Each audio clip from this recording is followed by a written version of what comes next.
बात हाई रे।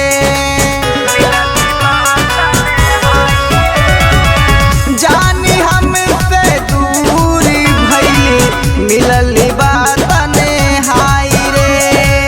डर से दिलवा कांप जाता देखी के परछाई रे।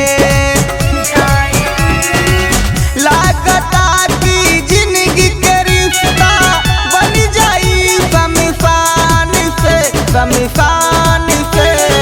अभी तक केहू मिला दे हमरा के हमारी जान से।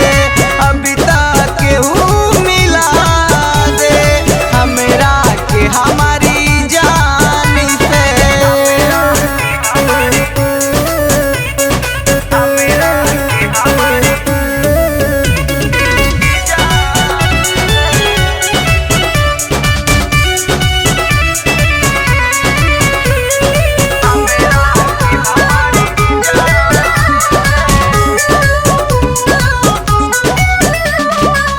रोपन उजाला पीट टूटल सपना के घर रे। हाय रोपन